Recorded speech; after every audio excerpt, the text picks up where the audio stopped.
Bismillahirrahmanirrahim. Assalamualaikum warahmatullahi wabarakatuh. Perkenalkan, nama saya Rahmati Sri Lestari. Saya mahasiswa Universitas Dian Nusantara dari Prodi Ilmu Komunikasi jurusan Public Relation. Di sini saya membuat video guna memenuhi nilai ujian akhir semester dari mata kuliah Psikologi Komunikasi mengenai tentang pembahasan bagaimana membaca receiver dari sistem komunikasi kelompok dan sistem komunikasi massa. Langsung masuk ke dalam pembahasan, yaitu singkatnya, komunikasi kelompok ini dapat dirumuskan sebagai suatu persepsi bersama, motivasi, dan juga pencapaian tujuan. Namun begitu, sifat esensial dari komunikasi kelompok adalah interdependensi antara anggota kelompok dapat saling mempengaruhi satu sama lain, dan juga sampai saat tertentu dapat saling mengontrol atau dapat saling mengendalikan.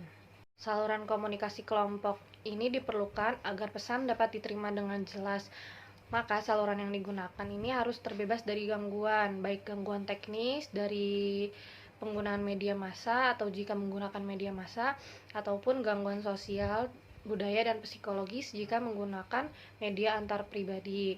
Di lain pihak, pilihan media yang akan digunakan ini perlu disesuaikan dengan selera masyarakat setempat dengan senantiasa mempertimbangkan kemampuan sumber daya baik dari dana, keterampilan, dan peralatan yang tersedia. Tentang hal ini harus dipahami bahwa media massa atau media elektronik yang modern, canggih, dan mahal tidak selalu lebih efektif dibanding dengan media interpersonal dan media tradisional. Selanjutnya mengenai komunikasi massa. Komunikasi massa ini merupakan hubungan dengan komunikator yang tidak langsung, melainkan diantarai oleh media atau diperantarai oleh media. Kata media itu sendiri adalah bentuk jamak dari kata medium yang berarti sesuatu yang mengantarai. Nah, ketika receiver ini mendengarkan pidato melalui radio, maka mereka ini tidak berinteraksi secara langsung dengan orang yang berpidato, tetapi diperantarai oleh medium dari radio itu sendiri. Nah, demikian pula para pembaca surat kabar, majalah, ataupun pemirsa televisi. Receivernya tidak berhubungan langsung dengan sumber-sumber informasi. Untuk feedback dengan situasi yang tidak langsung itu, kedua belah pihak tidak dapat memberikan umpan baliknya pada saat itu juga. Nah, ketika proses komunikasi berlangsung ini, sesungguhnya baik search maupun receiver mendapatkan pengaruh personal dari media massa. Faktor personal ini juga yang akan mempengaruhi kualitas proses komunikasi kita. Apakah akan menjadi efektif atau sebaliknya? Atau apakah search mampu mempengaruhi receiver ataupun sebaliknya? Selanjutnya ada beberapa faktor dari pihak receiver yang mempengaruhi dari komunikasi. Yang pertama dari keterampilan receiver. Keterampilan receiver dalam mendengar dan membaca pesan ini sangat penting. Pesan yang diberikan oleh sender akan dapat dimengerti dengan baik jika receiver mempunyai keterampilan mendengar dan membaca dengan baik. Yang kedua, dari sikap receiver. Nah, sikap receiver terhadap sender ini sangat mempengaruhi efektif atau tidaknya komunikasi. Maka itu, receiver harus bersikap positif terhadap sender, sekalipun pendidikan sender ini jauh lebih rendah dibanding dengan seorang receiver. Yang ketiga, pengetahuan dari receiver. Nah, pengetahuan receiver terhadap bidang pekerjaannya ini sangat berpengaruh dalam komunikasi. Receiver yang mempunyai pengetahuan yang luas akan mudah untuk menginterpretasikan ide atau pesan yang diterima dari sender. Selanjutnya yang terakhir, media saluran komunikasi. Untuk media saluran komunikasi yang digunakan ini sangat berpengaruh dalam penerimaan ide atau pesan.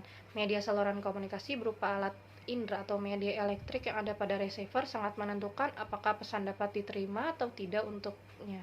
Nah, bagaimana membaca receiver memiliki pengaruh baik atau tidak terhadap sistem komunikasi. Untuk komunikasi kelompok ini bisa dalam keadaan diskusi atau presentasi atau yang lainnya. Mungkin dengan melihat pengaruhnya, dengan membaca receiver ini untuk pengaruh yang tinggi melihat respon dari receiver terhadap pesan yang disampaikan. Misalnya terlihat antusias, excited, bersemangat, dan lain-lain. Untuk pengaruh rendahnya, jika terjadi komunikasi kelompok atau diskusi belum apa-apa, seorang receiver ini sudah menguap, mengantuk, ataupun bisa juga tertidur. Selanjutnya untuk komunikasi massa atau melalui media massa, misalnya seperti koran atau harian. Membaca seorang receiver untuk pengaruhnya yang tinggi itu biasanya seorang receiver jadi up to date dalam situasi terkini, karena koran tersebut biasanya up to date harian. Nah, bisa juga mempengaruhi gaya bicara dari seorang receiver atau dari gaya menulis seorang receiver tersebut. Nah, dengan baca receiver dengan pengaruh yang kurang dengan komunikasi massa, biasanya mm, pem, karena receiver ini membeli koran sesekali saja, dan itu juga bisa untuk dijadikan bungkus suatu makanan karena media tersebut. Mungkin sekian pembahasan dari saya, kurang dan lebihnya mohon dimaafkan. Wassalamualaikum warahmatullahi wabarakatuh.